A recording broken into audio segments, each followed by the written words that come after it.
എന്താണ് കാണിച്ചത്? മനസ്സിലായില്ല. എന്താ എന്തു പറ്റി? എന്ത് പറ്റിയെന്നോ? ഗോപികയ്ക്ക് ആക്സിഡന്റ് ആയിട്ട് എത്ര ദിവസമായിടി? എന്നിട്ട് ഇന്നേ വരെ അതേ പറ്റി ഒരു അക്ഷരം നീ എന്നോട് മിണ്ടിയോ? അമ്മ, നീ മാത്രമല്ല, അച്ഛനും ഒന്നും പറഞ്ഞില്ല. ഇതെല്ലാം നടന്നിട്ട് ഞാനൊന്നും അറിഞ്ഞില്ല. ഇത് ഗോപിക ഒന്ന് പറഞ്ഞപ്പോഴാണ് ഞാൻ അറിഞ്ഞത്. എന്റെ മോളുടെ അവസ്ഥ ഓർക്കുമ്പോ എനിക്ക് സഹിക്കാൻ പറ്റുന്നില്ല. എന്നാലും ഇതൊന്നും എന്നെ അറിയിച്ചില്ലല്ലോ മോളെ. അമ്മ മറ്റൊന്നും കൊണ്ടല്ല പറയാതിരുന്നത്. ഗോപൻ ആക്സിഡന്റ് ഉണ്ടായിന്ന് അമ്മ കേട്ടാ എത്രമാത്രം വിഷമിക്കുന്ന എനിക്ക് നന്നായിട്ട് അറിയാം.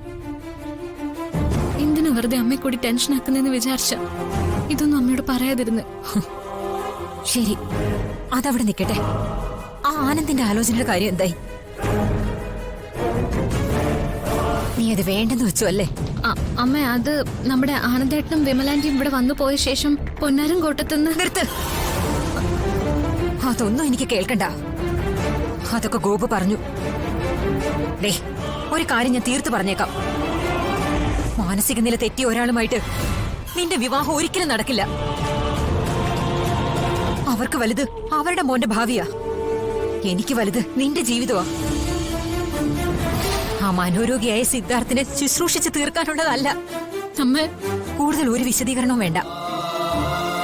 ഞാൻ പറയുന്നത് അങ്ങ് അനുസരിച്ചാ മതി. അനുസരിച്ചേ മതിയാവൂ. സിദ്ധാർത്ഥനുമായിട്ടുള്ള കല്യാണം നടക്കാൻ പോകുന്നില്ല.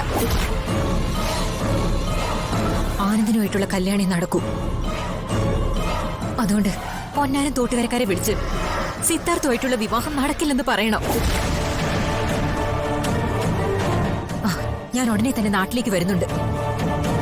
വരുമ്പോ നീയോ ആനന്ദുമായിട്ടുള്ള വിവാഹം എനിക്ക് കാണണം.